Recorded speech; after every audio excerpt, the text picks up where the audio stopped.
para kepala atau perempuan juga yang saya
bangun gedung 5 lantai yang ada di depan mata kita saja itu sampah luar biasa di kelurahan rata-rata. Betul nggak Bu Camat?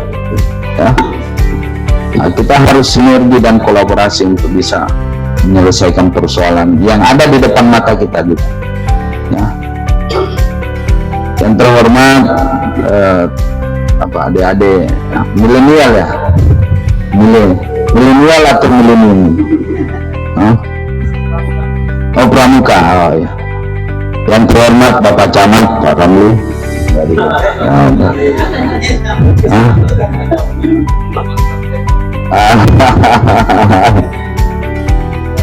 ada jalannya. Yang terhormat Bapak Ibu yang tidak bisa saya sebut satu persatu, tapi insya Allah hormat saya kepada Bapak Ibu semua tidak kurang dari sedikit pun. Alhamdulillah pada sore hari ini kita semua sehat, kuat, diberikan nikmat kesempatan untuk bisa bertemu dalam rangka musrembang di Kecamatan Tirawuta, yang mana dari 12 kecamatan Tirawuta lah ini yang menjadi fokus kita, karena ini merupakan wajah kota. Alhamdulillah kemarin Bapak Gubernur sudah meresmikan gerbang Konawe Kolaka Timur di Pak Desa, di Desa Tugudadio ya, Tumbas. Nah, Pak Gubernur menyampaikan bahwa dalam suatu daerah itu, dalam satu kabupaten tergantung gerbangnya dulu, kesannya seperti apa kalau kita masuk ya. Ya Alhamdulillah sudah dibangunkan gerbang. Dan yang menjadi tugas kita sekarang ini, energi harus bergerak bersama, harus masif. Bagaimana jalur 2 ini bisa terwujud ya. Pasti keinginan masyarakat Tirawuta jalur 2 ini terwujud ya. Tidak ada yang tidak mungkin. Bagaimana mau terwujud kalau belum apa-apa sudah bilang, waduh tidak mungkin, mustahil itu ya. Tidak ada yang tidak mungkin. Kita tanamkan dalam diri kita rasa optimisme, rasa keyakinan yang kuat. Tidak ada yang tidak mungkin. Contoh saja, saya sebut saja di Desa Orawa, rumah sakit. Nah, orang tidak ada yang menyangka bahwa pembangunan rumah sakit itu akan terwujud. Pembangunan rumah sakit itu yang biasanya mengalokasikan anggaran sampai 175 miliar, Konawe saja itu pinjam melalui SMI. Begitupun juga mungkin Kolaka ya, Kolaka juga itu pinjam, tapi Kolaka Timur tidak pinjam. Alhamdulillah ini sudah sementara ya. Nah, makanya pembangunan RSUD di Orawa ini luar biasa Pak Desa ini. Nah, mungkin usulan-usulan yang lainnya dipending dulu ya. Halo Pak Desa. Luar biasa ini besar pembangunan rumah. Sarana pendukung. Jalan ya. Kenapa Wirauta itu menjadi fokus kita? Semangat kebersamaan yang harus kita tumbuhkan, kita lestarikan di sini. Karena di sini kita semua majemuk. Mungkin saja kemarin waktu pilkada ada yang memilih si A, ada yang memilih si B, ada yang memilih si C. Dan namanya pilkada 27 November itu adalah hal yang biasa proses demokrasi.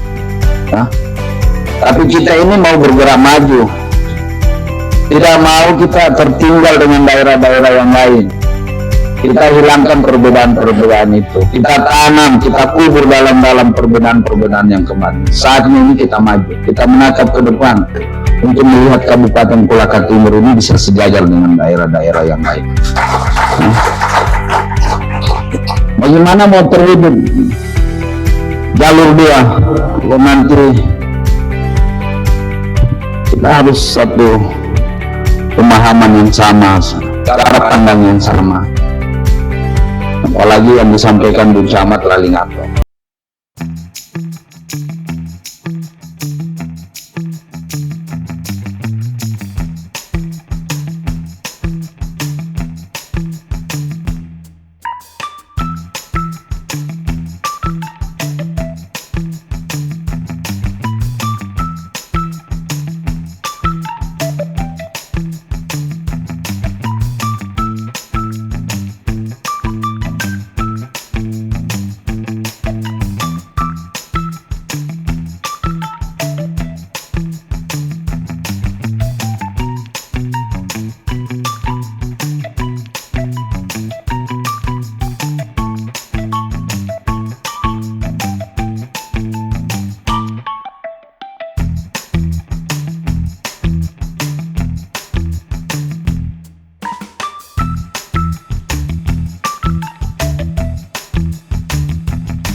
Kolaka Timur itu pelaksanaan yang paling tenang, teduh, tidak ada yang ribut-ribut.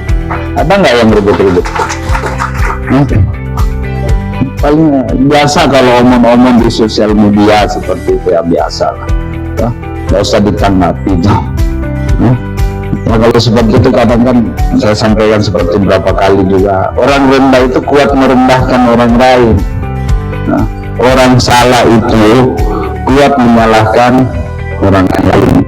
Rakyat Kolaka Timur itu tidak mau ikut-ikut rendah. Rakyat Kolaka Timur itu selalu berpikir maju untuk bagaimana bisa sejajar dengan daerah-daerah yang lain. Kalau misalnya banyak isu yang seperti ini, nggak usah ditanggapi, tutup masuk sini. Banyak lagi isu katanya ini sudahlah, nggak pusing saya.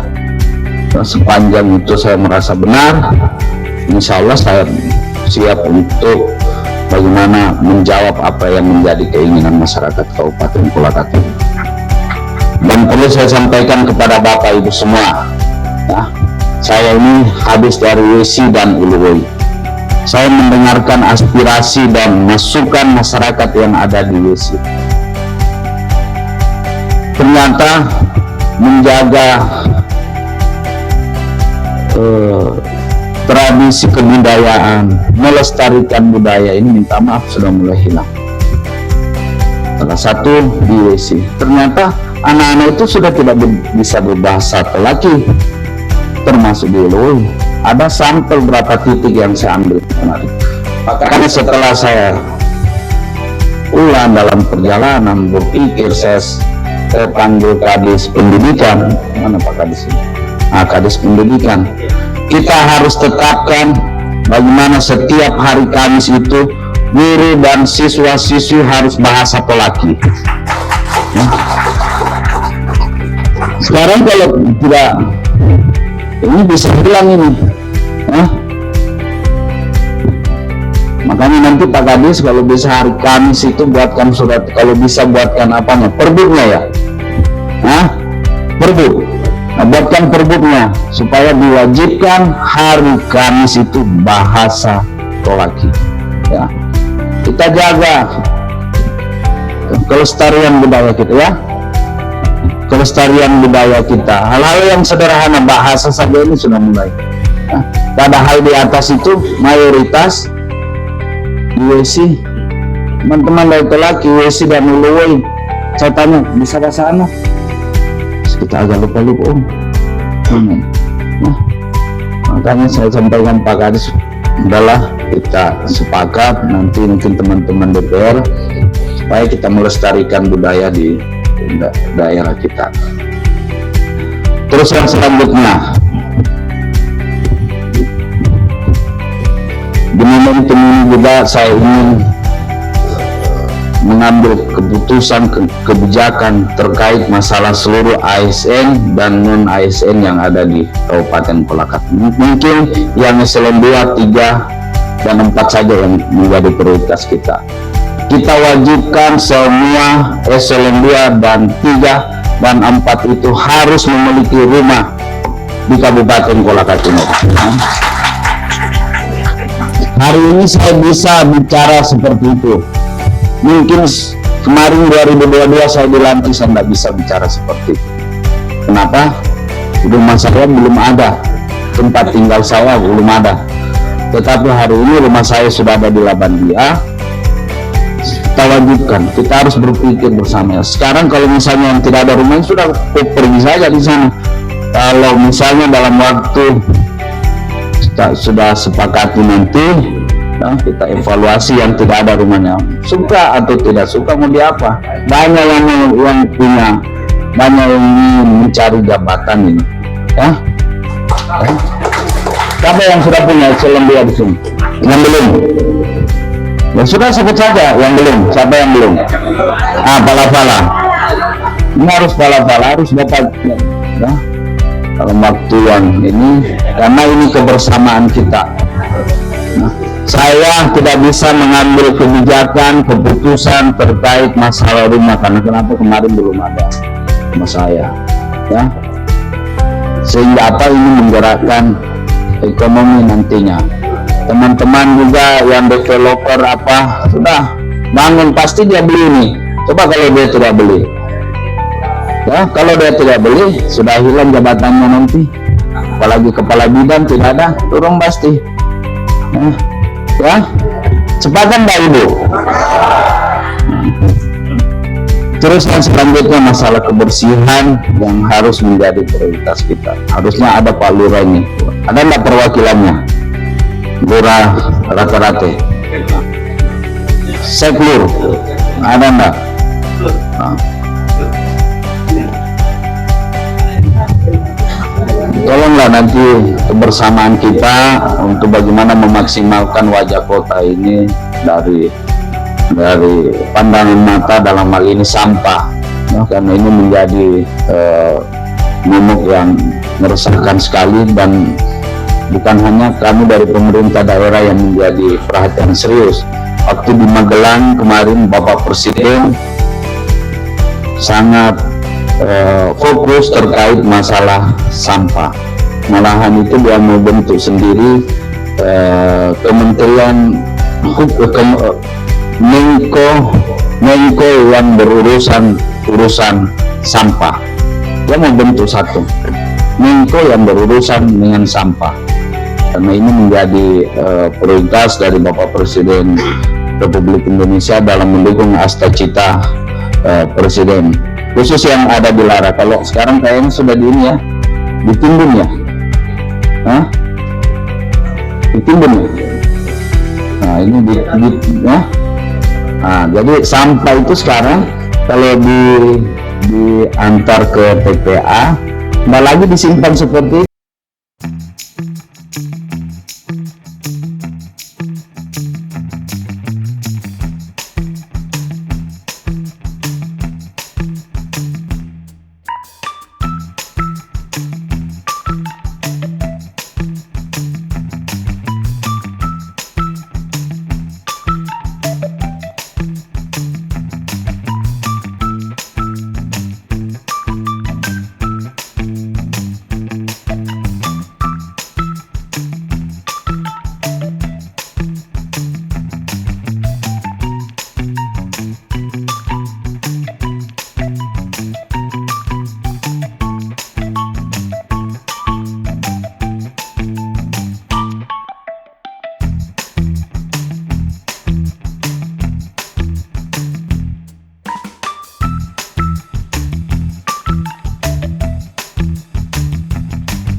Yang terakhir masalah zakat. Nah, saya juga sudah sampaikan untuk seluruh ASN Pak Kabak ya, dipotong apa namanya, infak ya. Berapa itu?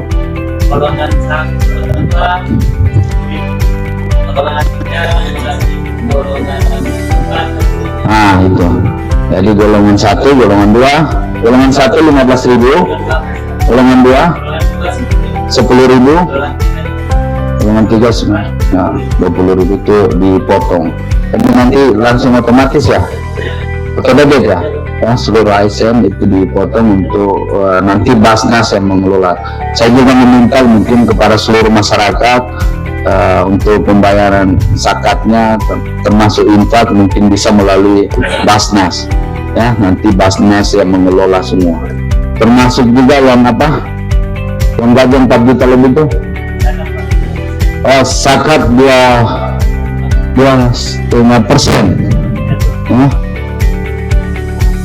Zakat apa namanya, zakat profesi. Tapi juta ya nggak apa-apa dipotong kalau mau ya. Yakinlah orang yang sering memberi itu tidak akan miskin. Mungkin kalau ada yang mau disumbang di sini masjid, mana ya, kita langsung ini sepakat semua, bupati sekian, dan lainnya pasti ikutin. Karena di momentum yang ditunggu-tunggu ini, di bulan suci Ramadan, di sini dilipat gandakan pahala kita, ya. Sama kita menabung kebaikan, sama dengan petani nilam. Petani nilam itu dia tahu, oh hari ini musim menanam bagus, musim ini tikus menjauh, kalau panen bulan ini hasilnya tinggi, petani nilam itu tahu. Kita juga umat manusia, kita harus mengetahui bahwa di bulan inilah, di musim inilah kita menanam kebaikan. Bulan yang ditunggu-tunggu. Contoh kalau ada yang menyumbang masjid, dilipat gandakan itu. Nah, di luar bulan suci Ramadan berbeda lagi pahalanya ya, Pak Kabakes Raya. Nah, berbeda. Nah, kalau ada yang mau disumbang siapa? Masjid yang mana? Kita sepakat semua. Ada kemungkinan ada Pak Ketua Komisi siap juga ini. Bah, yang mungkin itu saja yang bisa saya sampaikan.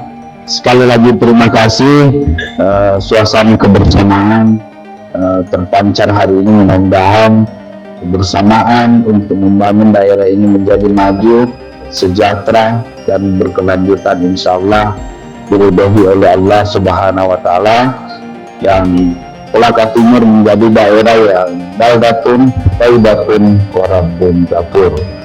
Dengan ucapan bismillahirrahmanirrahim, atas izin Allah Subhanahu wa Ta'ala, kegiatan musrembang hari ini saya nyatakan dibuka secara resmi.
Kita punya rumah di sini.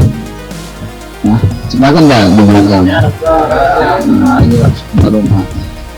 Karena saya perlu saya sampaikan kepada kita semua, saya ini dipilih tanggal 27 November 2024. Saya rasakan betul suasana yang menentukan pilihan politiknya memilih Abdul Aziz dan Pak Yosef Sahaka itu dengan hati nuraninya. Saya rasakan betul harapan dan aspirasi masyarakat yang memilih saya. Ini yang harus saya tunaikan, visi misi yang selama ini saya sampaikan di telinga-telinga warga, di sudut-sudut desa, di sudut-sudut kelurahan. Tidak mungkinlah Abdul Aziz dan Pak Yosef Sahaka bisa menjawab visi misi ini tanpa dukungan para pimpinan SKPD, camat, desa, dan lurah yang ada di Kabupaten Kolaka Timur. Kita tumbuhkan semangat kebersamaan. Mustahil itu akan terwujud kalau saya hanya berdua dengan Pak Yosef Sahaka. Betul nggak ibu-ibu? Ya. Dan tolong masalah rumah ini harus cepat direspon. Kalau tidak suka atau tidak suka, suka atau tidak suka, mau atau tidak mau, ya kita mau apa lagi? Tadi apa yang disampaikan Om, banyak yang sudah ingin ini. Masalah aset saya sudah tertipkan semua aset-aset yang ada, dan seharusnya bukan menjadi hak, saya sudah tertipkan semua. Untuk apa? Untuk daerah kita, bukan untuk saya juga. Saya juga ingin bagaimana menjalani takdir Tuhan atas amanah rakyat Kabupaten Kolaka Timur yang memberikan pilihan politiknya buat saya. Walaupun dengan keterbatasan energi yang ada, Bapak Ibu tahu sendiri, Tetapi walaupun bukan siapa-siapa, walaupun dengan keterbatasan, tetapi alhamdulillah takdir Tuhan memberi saya dengan Pak Yusuf Saka. Sehingga ini bantulah kami berdua, sehingga kita bisa menyelaraskan perbedaan-perbedaan yang ada di Kabupaten Kolaka-Timur dan menciptakan perubahan di daerah Kabupaten Kolaka-Timur. Mungkin itu saja. Sekian. Wabillahi taufiq wal hidayah. Wassalamualaikum warahmatullahi wabarakatuh.